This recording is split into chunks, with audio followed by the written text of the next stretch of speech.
What's going on, boys and girls? Welcome back to another video. Alright guys, this one is going to be a little different. I want to talk about this game and my love for it, but also why it's kind of let me down a little bit and how I think it can improve. Now, if you guys are aware, if you're brand new to this may be an eye-opener. If you've been playing this from day one, you may resonate with some of these thoughts, and I want to talk about how this game can really change the mold of how people think about gacha games if it does it right. So if you look at other games out there, such as Honkai Star Rail, right, which is trying to revolutionize, so Hoyoverse is trying to revolutionize the gaming industry, specifically the mobile gaming industry, by allowing people to, number one, be more free-to-play friendly, but number two, give them an immersive experience that allows every form of player to be able to do something, whether they are a spender, a free-to-play player, or a dolphin. It doesn't matter. There's always something to cater for everybody. Final Fantasy VII is near and dear to most of our hearts, right? If I go back and I show you guys this movie, right, most of you guys will feel some form of nostalgia, right? Most of you guys will feel some form of childhood memory that cannot be replaced. Final Fantasy VII does something that no other Final Fantasy, in my opinion, has done, and that is bring Final Fantasy into the limelight, bring him to the mainstream media, and has probably gathered the most amount of non-RPG players to play RPGs. Final Fantasy VII has done that easily, by far the most influential Final Fantasy in history. And when we watch something like this, where we see the opening, we see Aerith, in Midgar, seeing the live stream right there, and then we see the bleak environment, right?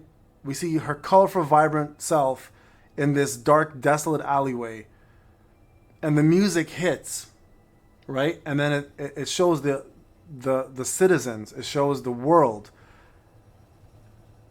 This brings me back to a time where I was like, I'm in for something special, right? And then it pans out, and it shows all of Midgar, and then of course the infamous train scene, right? Or the famous, I should say, not infamous, sorry, the famous train scene, and of course the Final Fantasy VII logo. This is when Square was at its best. There are only a few handful of games that have made me feel like a child again, right? Like a kid again. It gives me goosebumps to still watch this scene. And I think the remake did a fantastic job of encapsulating this. I think the original game, obviously, is revolutionary. And this is where I think Final Fantasy VII Evercrisis could be the same. Now, how can they do this? And how can they break the mold of what is a gacha game? Now, I know Square Enix, when they probably created this, wanted to follow the typical trend of a gacha game, and provide us a similar experience of everything out there. But why do that? Why do that to a game that has so many loyal fans? Why do that to a game that... Let's turn this off here, guys, because I'm going to start freaking out. Every time I watch it, I just want to play the original.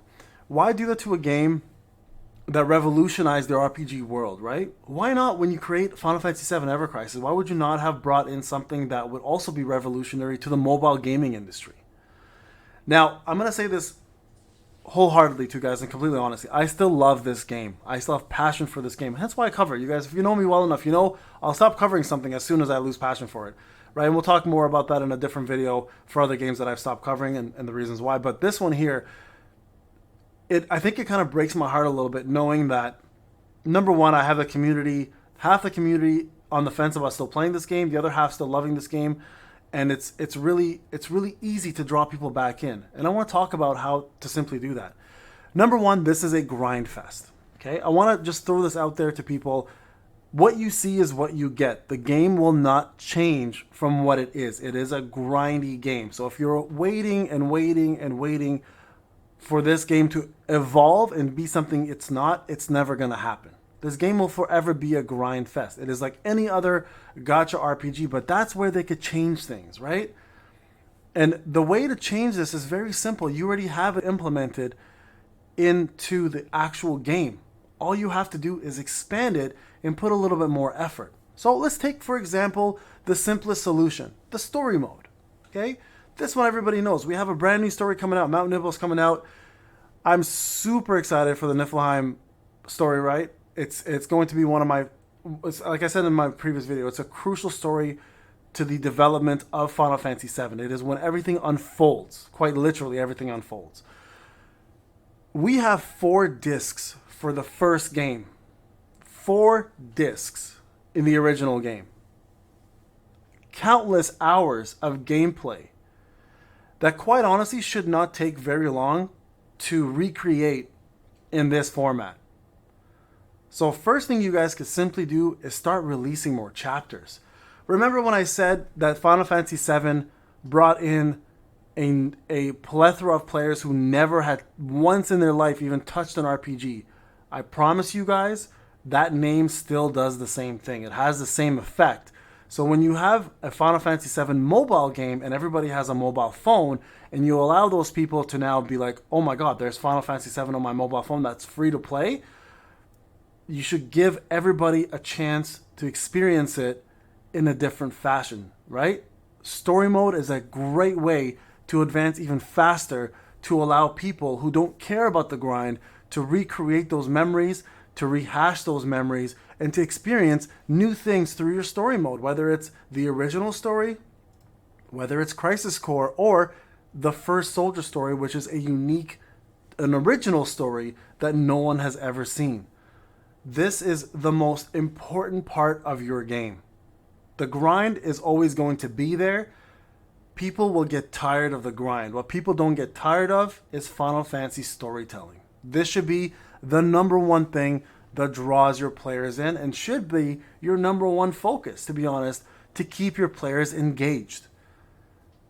This here is the simplest way to improve the game. Not only in a fashion that allows people to stop grinding, but also gives people the opportunity to learn more about the lore and to advance their own knowledge of this impeccable story that is Final Fantasy VII. All right? That's the first thing. Second thing, crossover. This I kind of touched upon in my last video. I really hope that from the next crossover coming out, there is more, back to what I said before, storytelling for the actual crossover. If we look at the brand new missions, the only thing they introduced was an epilogue, which was unfortunate because the story started off strong, but it never took off. We had nothing but grinding after the prologue, right? And it's, like I said, it's very unfortunate because Final Fantasy IX is so rich with storytelling and such lovable characters that all they needed to do was introduce those characters into the same world, because you just got sucked into a portal and you got thrown into the Final Fantasy IX world. How cool would it have been to have Zidane, Vivi, Garnet, Steiner, etc., all those guys actually interact with the players from Final Fantasy VII, or the units from Final Fantasy VII. Not only that, but you could have even made this more expansive by putting some of those Final Fantasy IX character sprites into this fight. How amazing would it have been for Zidane to come in and do a combo with Cloud, or to just be an NPC that does a little bit of damage or heals or something.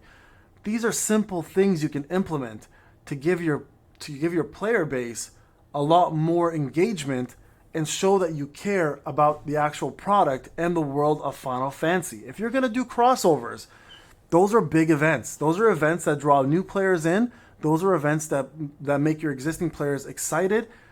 But you need to have that beyond just the title, right? Beyond just the costumes and the weapons. You need to make it engaging in game. So when you introduce part 2 of a banner that most people don't really care about, you better make sure that the gameplay lives up to the hype if the banner doesn't. So I think this is a very simple modification to your methods, guys. I hope the devs listen to this, to make the game even better for your player base and also for yourself as a product, right? Keep your audience engaged. The last thing I want to say is the dungeons. I personally think the dungeons are some of the best things in the game because it gives you the look and feel of an original Final Fantasy game. It lets you move around, it lets you interact with the environment, it lets you interact with bosses and enemies, gives you a score, you can get materia, etc. from there. This is the truest form of the RPG experience, which is great. The only thing I would say for this is there needs to be more of it, right? Because these right here, people don't mind redoing these dungeons, by the way. I think that needs to be understood. But they need to be reset with rewards, and these little keys here that we have need to be more useful. or at least be able to be tradable for something else. And more importantly, you can add more of these, right? Add more dungeons. Add more. You have so many choices. A Final Fantasy game is riddled with dungeons. A Final Fantasy game is riddled with raids. I'm going to call them raids. They're really not raids, but we're going to call them now when you fight big bosses, right? And boss encounters.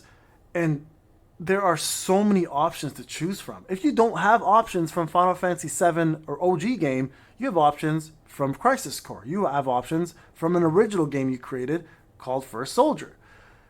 So this is a huge part of our experience. So for OGs like me who love Final Fantasy 7, this game does enough by having the soundtrack in there for me, by having the characters, by having, sprinkles of storyline and dungeons and all these things. But I am a hardcore Final Fantasy fan. You're not catering to me. You're catering to people who have a mobile phone in their hands, see the word Final Fantasy 7, have some form of affiliation or nostalgia of it, jump in, and your job as a dev and as a company is to keep those players engaged at all times. So guys, I hope that this resonated with many of you. I really hope that the devs improve a lot of these things that could easily be improved and allow players to continue farming, grinding, whatever they want to do, but also keep us engaged with the story. Because at the end of the day, Final Fantasy VII is for its fans, right? Revolutionize mobile gaming. Let the world know Final Fantasy and Square are better than the typical mobile game. I use Honkai Star Rail. Hoyoverse is doing it incredibly. If they can do it, you can do it, right? So I really hope, guys, that we see more of this. I'm excited for the brand new chapter coming out. This is Payne. Hope you guys enjoyed the video. I'll talk to you guys in the next one. Take care.